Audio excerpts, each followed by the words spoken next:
विशिष्ट ज्ञान, व्यक्तिगत अनुभव और अवलोकन। ज्ञान दो प्रकार का होता है, विशिष्ट और सामान्य।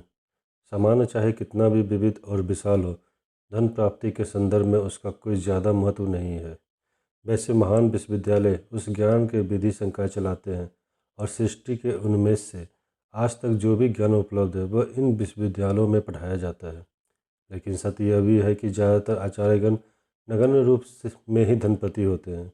उन्हें ज्ञान देना तो आता है, पर उसकी सही व्यवस्था कर स्वयं में धनाढ्य बनना नहीं। शायद ज्ञान के विविध उपयोगों से वे वाकिफ भी नहीं है। कोई ज्ञान धन को आकर्षित नहीं कर सकता जब तक वह सही रूप में व्यवस्थित, अक्लमंदी से निर्देशित और स्पष्ट रूप से धन प्राप्ति की योजना के लिए कायदे से न ढाला जाए। इस सत्य की नासमझी लाखों लोगों को इस मुगालते में डाले रहती है कि ज्ञान ही शक्ति है। ऐसा कुछ नहीं है। ज्ञान तो मात्र संभावित शक्ति ही हो सकता है। यह पूरी तरह शक्ति का रूप तभी लेता है जब उसे सही प्रकार व्यवस्थित कर योजनाबद्ध तरीके से उसको उपयोग में लाया जाए। हमारी मानवीय शिक्षा को ज्ञान समझा, ज्ञान की यही गुमशुदा करी है। शैक्षणिक संस्थान ज्ञान तो देते हैं, पर यह नहीं बताते कि कैसे इसे फायदे से व्यवस्थित कर उपयोगी बनाया जाए। कई लोग यह समझने की गलती करते हैं कि चूँकि हेनरी फोर्ड की ज़्यादा स्कूली शिक्षा नहीं हो पाई थी, वह कोई पढ़ा लिखा इंसान नहीं था। ऐसे लोग न तो हेनरी फोर्ड को ही ठीक समझ पाए, न यही जानते हैं कि वास्तव में शिक्षा या एजुकेशन का अर्थ क्या है। यह शब्द एजुकेशन धातु एजुको से बना है, जिसका मूल अर्थ है बाहर निकालना, स्पष्ट करना, विकसित करना या बाहर निकाल कर विकसित करना। एक शिक्षित व्यक्ति का यह अर्थ नहीं है कि उसके पास हर तरह का विशिष्ट और सामान्य ज्ञान है। इसका वास्तविक अर्थ है कि शिक्षित व्यक्ति ने अपने मस्तिष्क के संकायों को पूरी तरह विकसित कर लिया है और उसे बिना दूसरों को परेशान किए अपना प्राय प्राप्त करना आता है। यह परिभाषा हेनरी फोर्ड पर पूरी तरह लागू होती है। विश्व युद्ध के दौरान शिकागो के एक अखबार ने कुछ संपादकीय लेख लिखे, जिसमें से एक में हेनरी फोर्ड का एक अज्ञानी संतुष्टिकर्ता बताया गया था। मिस्टर फोर्ड ने इस पर एतराज़ किया और अखबार के खिलाफ मानहानि का मुकदमा चला दिया था। मुकदमे के दौरान अखबार के वकील ने मिस्टर फोर्ड को कटघरे में इसलिए खड़ा किया कि वह उसे अज्ञानी सिद्ध करना चाह रहा था। उसने फोर्ड से कई सवाल पूछे, जिनका उद्देश्य जज के सामने यह सिद्ध करना था कि चाहे मिस्टर फोर्ड को कार बनाने की सारी कलाएँ आती हो और विशिष्ट रूप से ज्ञानवान हो, पर आमतौर पर वह एक अज्ञानी ही है। कुछ सवाल जो मिस्टर फोर्ड से पूछे गए, उनकी सामग्री नीचे दिखाई गई है। बेनेडिक्ट अर्नोल्ड कौन था? सन 1776 की क्रांति को दबाने के लिए ब्रिटिश शासन ने कितने सिपाही अमेरिका भेजे थे? इस प्रश्न के उत्तर में मिस्टर फोर्ड ने कहा, सही संख्या तो मुझे नहीं मालूम, पर यह ज्ञात है कि एक बड़ा दल भेजा गया था जिसमें से बहुत कम वापस गए थे। अंततः फोर्ड ने सवालों से तंग आकर कहा, मैं क्यों उन सवालों का उत्तर दूँ? मेरे पास आदमी है जो हर प्रश्न का उत्तर दे सकते हैं। मैं फालतू के उस सामान्य ज्ञान से अपना दिमाग क्यों भर लूँ, वह भी उस ज्ञान के बदले जिसके जरिए मैं लाखों कमा रहा हूँ तथा अपना व देश का फायदा कर रहा हूँ। वाकई में उस खूंखार वकील को चुप कराने वाला यह एक बढ़िया जवाब था। कोर्ट रूम में उपस्थित सभी लोगों ने माना कि फोर्ड का लक्षण एक अज्ञानी का नहीं वरन एक पूरी तरह शिक्षित व्यक्ति का जवाब था। शिक्षित आदमी वह है जिसको ज्ञान है कि ज़रूरत के वक्त वह कहाँ से वांछित ज्ञान प्राप्त कर सकता है। वह अपने मास्टरमाइंड के जरिए फोर्ड को हर प्रश्न का अब उत्तर मिल सकता है, तो वह अपना दिमाग सामान्य एवं बहुत हद तक फालतू ज्ञान में क्यों खपाए। अपना विशिष्ट ज्ञान उसने उपयोग में रखा और अमेरिका का एक समय का सर्वाधिक धनाढ्य व्यक्ति बन गया। हर ज्ञान को मस्तिष्क में हमेशा भरने का क्या लाभ? आपको यह मालूम होना चाहिए कि ज़रूरत के वक्त यह ज्ञान आपको कहाँ से और कैसे उपलब्ध हो सकता है। आपको भी अपनी इच्छा को धन के मूर्त रूप में बदलने के लिए एक खास मूल्य चाहिए, जो किसी सेवा या वस्तु के रूप में हो सकती है, जिसे आप अपनी इच्छा पर कुर्बान करते हुए न हिचकेंगे। शायद आपको काफ़ी विशिष्ट ज्ञान चाहिए, क्योंकि आपकी अपनी बुद्धि और मास्टरमाइंड ग्रुप के बीच में काफ़ी बड़ी खाई है। एक बार एंड्रूज कार्नेगी ने मुझे बताया था कि वस्तुतः इस्पात व्यापार के बारे में उसका तकनीकी ज्ञान बिल्कुल नगण्य था। उसने यह भी कहा था कि उसकी ज़्यादा इस ज्ञान को प्राप्त करने की तबीयत भी नहीं हुई। उसके लिए भी यह ज्ञान मास्टरमाइंड ग्रुप के रूप में उपलब्ध था, अर्थात जब 24 घंटे की एटीएम की सुविधा उपलब्ध है तो नोटों का मोटा बंडल लिए हम क्यों घूमते रहे और जोखिम उठाएं। मिस्टर फोर्ड सिर्फ 6वीं क्लास तक ही पढ़ पाया था। उनका उदाहरण उन हजारों कम पढ़े लिखे लोगों का साहस बढ़ाएगा जो समझते हैं कि कम शिक्षा के कारण शायद वह कभी धनी नहीं बन सकते। ऐसे लोगों को अपनी हीनता की भावना से उबरकर अपनी इच्छा धनाढ्य होने की पूर्ति में जुट जाना चाहिए। ज्ञान कैसे खरीदा जाए? एक फ़ायदे का सौदा। पहले तय करें कि किस प्रकार का विशिष्ट ज्ञान आपको चाहिए और इस ज्ञान प्राप्ति का मुख्य उद्देश्य क्या है। यदि आपको अपने जीवन का उद्देश्य ज्ञान है तो आपकी समझ में आ जाएगा कि उसको प्राप्त करने के लिए आपको कैसा ज्ञान चाहिए। उसके बाद आपके पास पक्की सूचना होनी चाहिए कि यह ज्ञान किन स्रोतों से प्राप्त हो सकता है। कुछ महत्वपूर्ण स्रोत नीचे दिए गए हैं। अपना व्यक्तिगत अनुभव और शिक्षा, दूसरों के सहयोग में प्राप्त अनुभव और शिक्षा का ज्ञान, कॉलेज एवं विश्वविद्यालयों से, सार्वजनिक लाइब्रेरियों से, विशिष्ट प्रशिक्षण कार्यक्रम द्वारा। याद रखें कि यदि ज्ञान का कोई उपयोग नहीं किया जाए तो ज्ञान भी एक फालतू बोझ हो जाता है। इसलिए सिर्फ डिग्रियां का अपने आप में कोई महत्व नहीं है। वे तो यह बताती है कि यह आदमी इतना कुछ जानता है। इस ज्ञान से जब तक कोई उपयोगी काम नहीं किया गया तो यह भी रखा रखा बेकार हो जाता है।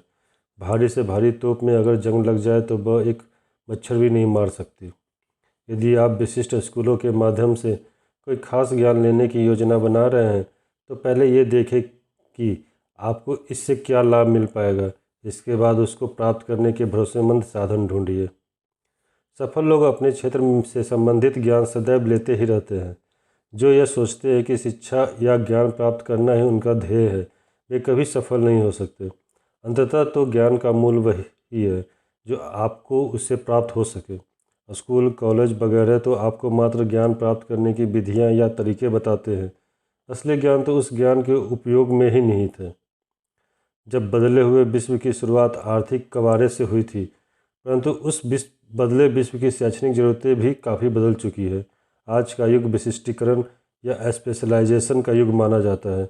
उस पर सर्वाधिक जोर दिया था कोलंबिया यूनिवर्सिटी के secretary of appointment Robert P Moore ने। उनका निष्कर्ष नीचे उद्धृत है। वे विशेषज्ञ जिनकी सबसे अधिक मांग है। ज़्यादातर कंपनियां उन प्रत्याशितों की मांग करती है जिन्होंने किसी न किसी क्षेत्र में विशिष्ट योग्यता अर्जित की हो, जैसे सांख्यिकी, भवन निर्माण, लेखाकरण, रसायन शास्त्र तथा ऐसे ही क्षेत्रों के उच्च कुशलता वाले कर्मठ व्यक्तित्व। वे हरफनमौला जो अपनी पढ़ाई में ठीक ठाक रहे हो तथा जिनमें हर समूह के साथ घुलने मिलने की तहजीब हो, ऐसे लोगों की मांग औरों से निश्चित ज़्यादा रहती है, क्योंकि उनका हर एक के साथ निर्वाह हो जाता है। श्री मूरे के अनुसार बहुत मेधावी और अपने विषय में सदा प्रथम रहने वाले प्रत्याशियों की कंपनियां ज़्यादा मांग नहीं करती, क्योंकि उन्हें उच्च शैक्षणिक योग्यता वाला आदमी नहीं वरन एक हर तरह से काबिल आदमी चाहिए। श्री मूरे को एक बड़ी कंपनी ने अपनी मांग का हवाला देते हुए लिखा, हमें वे लोग चाहिए जो प्रबंधक के काम में असाधारण प्रगति प्राप्त कर सके। इसलिए हम प्रत्याशियों की बुद्धिमत्ता और समग्र व्यक्तित्व पर ज़्यादा जोर देते हैं, उनकी शैक्षणिक पृष्ठभूमि पर नहीं। विद्यार्थियों को तैयारी का सुझाव। मिस्टर मूरे का कहना है कि कॉलेज शिक्षा के दौरान होने वाली गर्मियों की छुट्टियों में कुछ व्यावसायिक कोर्स को करना चाहिए। जब वह 2-3 साल की पढ़ाई समाप्त करके निकलेंगे तो किसी योग्य हो पाएंगे। सिर्फ पढ़ाई करने के लिए पढ़ने का कोई तुक नहीं है। आज के शिक्षण संस्थानों को यह व्यवहारिक बात समझ लेनी चाहिए कि आज का युग विशेषज्ञता का है। अतः इन संस्थानों को चाहिए कि पेशे संबंधी शिक्षा पर जोर दें। उस संदर्भ में नाइट स्कूल इत्यादि काफ़ी कारगर सिद्ध होते हैं। आप अपना काम करते हुए घर पर रहकर पढ़ना और पत्राचार स्कूलों के माध्यम से वांछित जानकारी प्राप्त करना एक अच्छा स्रोत हो सकता है। जब तक किसी योग्यता को प्राप्त करने के लिए मेहनत नहीं की जाएगी तब तक उस योग्यता की कदर नहीं हो पाएगी। इस संदर्भ में मेरा एक अनुभव काफ़ी बोधकारी है। लगभग 25 वर्ष पूर्व मैंने एक पत्राचार के माध्यम से विज्ञापन सेवा का कोर्स किया था।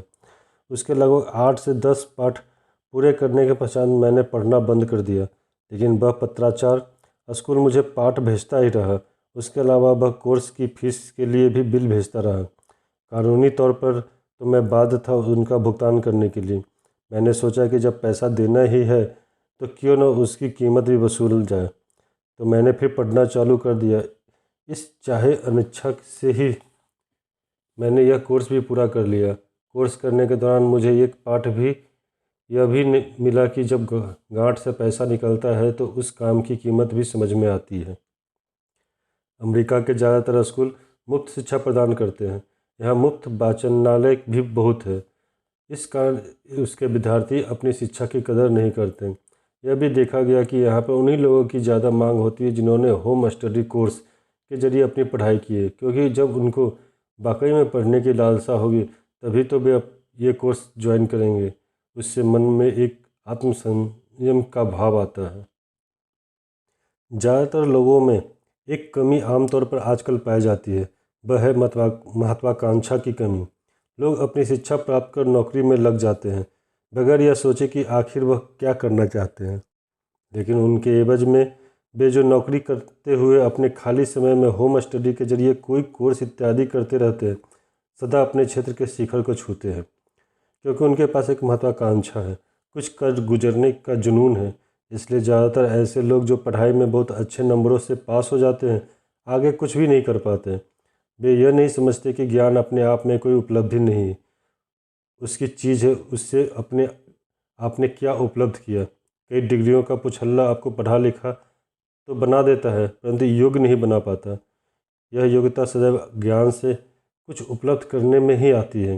मंदी के युग में स्थितियाँ काफ़ी बदल चुकी है और आर्थिक तंगी भी लोगों को मजबूर कर रही है कि वे अपनी आमदनी बढ़ाएं। यदि आप में कोई प्रतिभा है तो उसे बाजार में लाने से गुरेज न करें।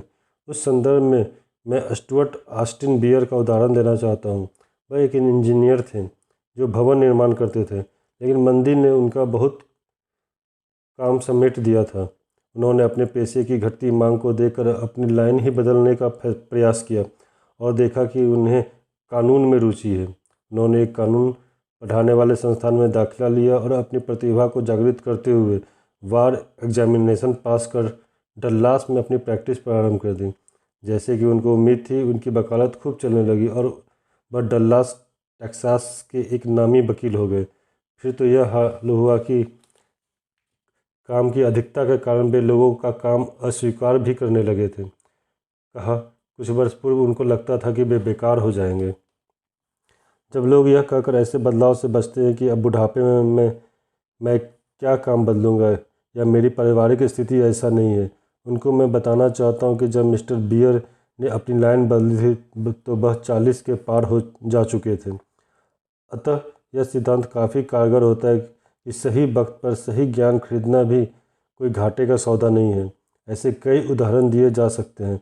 याद रखें, पहले आपके मन में विचार आना चाहिए और फिर अपनी कुव्वत देखकर योजना बनाएं और अपनी कल्पना से उसे कार्यान्वित करने का प्रयास करें। सफलता आपके कदम चूमेगी ही। यदि आपकी इच्छा शक्ति दृढ़ है तो हर स्थिति में आप अपना रास्ता निकाल सकते हैं। पुरानी कहावत भी है कि जहाँ चाह है वहाँ राह है। इस संदर्भ में एक अन्य तथ्य पर मैं जोर देना चाहता हूँ कि प्रायः सफलता और असफलता आपकी आदत का भी प्रतिफल होता है। बचपन से यह आदत डालनी चाहिए कि असफलता किसी कीमत पर स्वीकार नहीं है। ज़्यादातर लोग आगे इसलिए नहीं निकल पाते क्योंकि उनकी आदत बन जाती है नंबर 2 या 3 की पोजीशन स्वीकार कर लेना। यह ठीक है कि प्रतिभा का अपना योगदान होता है, परंतु प्रयत्न को कभी कमतर करके नहीं आंकना चाहिए। संसार में 2 तरह के लोग होते हैं, प्रतिभावान और प्रतिभा रहित या कम प्रतिभा वाले। यदि विश्व इतिहास में उदाहरण देखें तो मालूम पड़ेगा कि सिर्फ प्रतिभा के दम पर सफल होने वाले बिरले ही होते हैं। अधिकतर महान व्यक्ति वे ही माने गए हैं जिन्हें प्रतिभा तो थी, उन्होंने उस प्रतिभा का पूरी तरह भुनाने का प्रयत्न किया था। क्या एडिसन या हेनरी फोर्ड से ज़्यादा प्रतिभावान उस समय के संसार में नहीं थे? कई रहे होंगे, परंतु न उन्होंने अपनी प्रतिभा को पहचाना न उनके अंदर विचार पैदा हुआ कि उसको भुनाने और उन्हें स्वतः प्रेरणा प्राप्त हो पाई कि वह संसार में नंबर 1 या अपने क्षेत्र के सिरमौर बने। ऐसे लोग अपनी परिस्थिति से समझौता नहीं करते, उनको अपनी इच्छा शक्ति से अपने अनुकूल ढाल लेते हैं। इस संदर्भ में मैं डैन हेल्पिन का ज्वलंत उदाहरण पाठकों के सामने रखना चाहता हूँ। अपने कॉलेज के दिनों में वह 1930 की मशहूर national championship dream football team का मैनेजर था। तब यह टीम स्वर्गीय न्यूटे रॉकने के निर्देश पर काम करती थी। फुटबॉल टीम के इस कोच ने एक ही पाठ सीखा था, अस्थायी हार को कभी असफलता मत समझो। जैसा कि एंड्रूज कार्नेगी सदृश औद्योगिक नेता की तब युवा उद्योगियों के लिए राय थी, लेकिन जब युवा हेल्पिन ने अपनी कॉलेज की पढ़ाई खत्म की, भयानक मंदी के कारण नौकरियों का अकाल था। उसने कुछ दिन तक निवेश बैंकिंग और मोशन पिक्चर कंपनियों में काम करने के बाद कमीशन के आधार पर इलेक्ट्रिकल हियरिंग एड बेचने का धंधा प्रारंभ किया। यह ठीक है कि ऐसा तो कोई भी कर सकता था, लेकिन उसे भरोसा था कि सही राह पर उसे एक मौका तो मिला। उसने हियरिंग एड बेचने में ऐसा कीर्तिमान स्थापित किया कि हियरिंग एड बनाने वाली प्रतियोगी कंपनी डिक्टोग्राफ प्रोडक्शन कंपनी के चेयरमैन ने इस आदमी के बारे में जानना चाहा, जो उनकी कंपनी को हियरिंग एड की बिक्री में लगातार हरा रहा था। उसने हेल्पिन को इंटरव्यू के लिए बुलाया और उसे अपना नया सेल्स मैनेजर नियुक्त कर दिया, जो एक्सीडेंट डिवीज़न का प्रभारी भी था। इस नए मुलाजिम की परीक्षा लेने के लिए उसकी नियुक्ति के फौरन बाद मिस्टर एंड्रूज 3 महीने के लिए फ्लोरिडा चले गए और हेल्पिन को अकेला छोड़ गए कि तैरो या डूबो, पर वह डूबा नहीं और न्यूटे रखने की राय से इत्तेफाक करता रहा। दुनिया विजेता की ही कदर करती है, हारने वालों की तरफ देखने की भी उसे फुर्सत नहीं है। हेल्पिन ने ऐसा चमत्कार दिखाया कि 6 महीने में ही वह उस कंपनी का जनरल मैनेजर हो गया। यह कहना मुश्किल है कि उसमें मिस्टर एंड्रूज की परीक्षा का कितना योगदान था। उन्होंने हेल्पिन को मौका दिया अपनी कल्पना का पूरा आयाम दिखाने का, और हेल्पिन ने यह सब अपनी वीरता, लगन और कल्पना से कर दिखाया। इस उदाहरण का मूल मंत्र यही है कि परिस्थिति को हम बस में कर सकते हैं अगर हम वाकई ऐसा चाहते हैं। इस उदाहरण में साथ या परिवेश का भी महत्व नहीं नकारा जा सकता। मैं अपने पुत्र ब्लेयर की बात करता हूँ। उसे एक काम की उस वेतन से डेढ़ा वेतन देने को तैयार थी जो उसकी हेल्पिन की कंपनी देना चाह रही थी। पिता के रूप में मैंने उसे कहा कि वह हेल्पिन की कंपनी में ही मुलाजियत स्वीकार कर ले, क्योंकि उसको एक ऐसे व्यक्ति का साथ मिलेगा जो परिस्थितियों को अपनी अनुकूलता में ढाल लेने का हुनर रखता है। यह एक बहुत बड़ी संपदा है और जीवन भर काम आती है। मूल अर्थ यही है कि यदि आपके पास कल्पना शक्ति है जिसके जरिए आप ज़्यादा मुनाफा पर काम कर सकते हैं, तो उसको ज़रूर कीजिए। तली में पड़ा रहना कभी सुखकर नहीं होता। आगे बढ़िए और नई से नई बुलंदियों पर अपना परचम लहराते रहिए। विचार या आइडिया आपको एक रास्ता सुझाता है, कल्पना उसके आयाम दिखाती है, स्वतः प्रेरणा उस इच्छा की पूर्ति के हित में नई योजनाएं सुझाती है। लेकिन विचार का जन्म विशिष्ट ज्ञान से होता है। यदि आपको किसी क्षेत्र का ज्ञान ही नहीं है तो आप विचार भी क्या करेंगे। जो अपनी व्यक्तिगत सेवा को ऊंचे दामों में बेच सकते हैं, उनके पास यह सब योग्यताएं होना तो लाजमी है। यदि आपके पास कल्पना है तो इस अध्याय से आपको विचार मिल सकते हैं। याद रखें, किसी भी इच्छा पूर्ति की शुरुआत विचार से ही होती है। यदि विचार आया है तो विशिष्ट ज्ञान भी किसी मोड़ पर मिल ही जाएगा।